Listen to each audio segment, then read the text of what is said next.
Bonjour à tous, c'est Xavier. On se retrouve aujourd'hui pour l'épisode 11 de notre défi 30 jours, 30 solutions sur WordPress.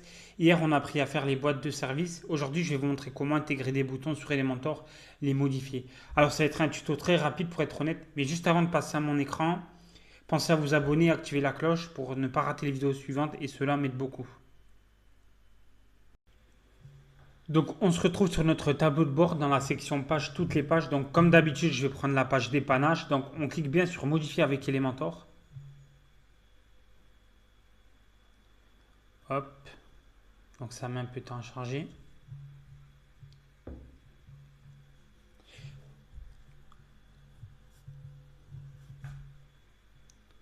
Donc ça, vous savez quoi, je vais le supprimer. Ça aussi. Hop, hop, hop, hop, on supprime, voilà. Donc là, on va prendre un bouton. On va en afficher un pour le moment, donc en milieu central. Donc on prend le premier conteneur avec un espace. Donc dans plus, on va cliquer sur bouton, même si normalement il y est déjà. Hop, vous voyez, c'est juste là. Et là, vous voyez, vous avez le bouton qui vous est mis directement en version à gauche avec donc on va faire la première section, comme ça ce sera plus simple. Donc là, il y aura type par défaut, vous voyez. Et cela, ça va changer la couleur succès. Avertissement, succès, voilà. Donc là, ça a changé la couleur, mais ça, vous pourrez le changer plus tard. Donc je vous conseille dans un premier temps de mettre par défaut. Ensuite, vous voyez, vous avez cliqué ici. Et ça, vous pouvez le modifier. Vous pouvez marquer, par exemple, contact. Hop. Et là, vous avez le lien. Donc c'est comme chaque élément d'Elementor. Vous pouvez, au contact de votre clic sur cet élément, vous pouvez envoyer vers un lien à votre site internet ou un site externe. Bon, le mieux, c'est d'envoyer vers votre lien interne. Voilà. Donc là, vous voyez, vous avez aussi, bon, ça, je vais l'activer, c'est les icônes. Vous voyez, vous pouvez activer ça, hop. Et là, vous voyez, quand je fais icône, j'ajoute ça, ça va ajouter une petite image. Sinon, il y a bibliothèque d'icônes. Et là, hop, vous voyez, vous pouvez mettre sur les boutons, vous pouvez mettre des icônes juste avant le texte ou après, vous voyez. Hop, donc voilà. Donc, emplacement de l'icône, vous voyez ça, si vous modifiez, hop, vous voyez, ça crée un espace, vous voyez. Mais bon, ça sert à rien de le créer, pour mettre, on va mettre 5, voilà, ça fait un petit espace. Donc l'idée de bouton, ça je ne vais pas vous montrer parce que c'est plus pour faire du CSS et comme sur Elementor on ne va pas vraiment faire de CSS. Donc là vous voyez, vous avez le positionnement du bouton. Donc là vous voyez, si je clique au centre, ça va me le mettre au centre, à droite et à gauche à gauche. Donc là il y a la typographie et c'est comme chaque élément. Elementor tout se répète, vous voyez, hop, ça m'a changé. Et là vous voyez, il y a la taille du bouton, hop, donc Grèce, c'est la même chose, hein. Sur chaque élément, c'est la même chose. Vous voyez, transformation, hop, ça mettra en majuscule.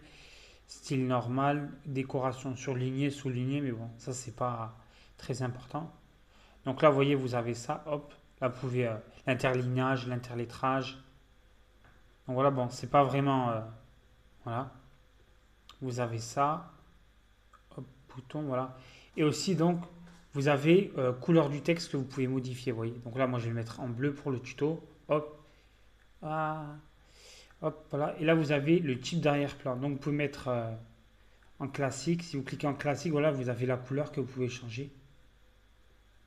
Hop.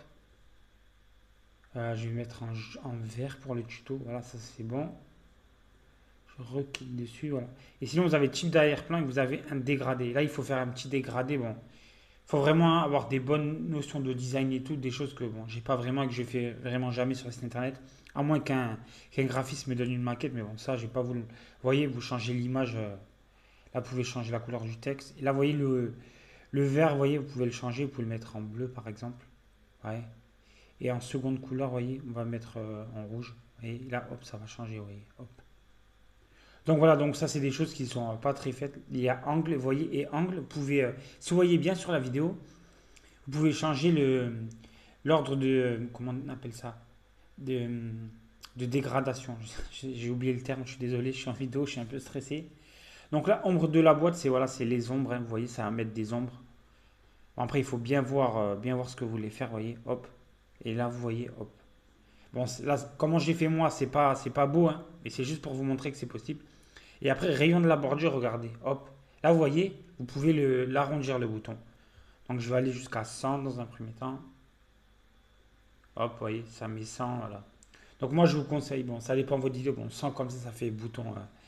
Ça dépend de la largeur qu'on a, il faut bien voir le style. Et là, vous voyez, j'ai marge interne, hop, là, vous voyez, hop. En gros, ça me l'agrandit ou ça me le. Donc voilà, ça c'est fait. Ensuite, qu'est-ce que je vous montre? Et là, bon, il y a avancé, ça je vais pas vous le montrer. Et à bordure, ça non plus. Ça, je sais pas. Voilà. Donc, ce que je vous ai montré, c'est un petit tuto vraiment très simple sur les boutons pour vous montrer ce qui est possible de faire. Donc, faut vous rappeler que c'est pas un tuto qui pousse dans les limites. Il n'y a pas vraiment de tout qui est très bien expliqué. Mon but, c'est vraiment de faire un tuto de base pour les débutants de débutants. Donc voilà, donc plus tard dans ma chaîne, je créerai des tutos bien plus complets, mais là, c'est juste pour tenir ma série 30 jours, 30 vidéos sur WordPress. Et par la suite, je ferai d'autres vidéos de bien meilleure qualité. Donc merci à vous, je vous invite à vous abonner et à demain.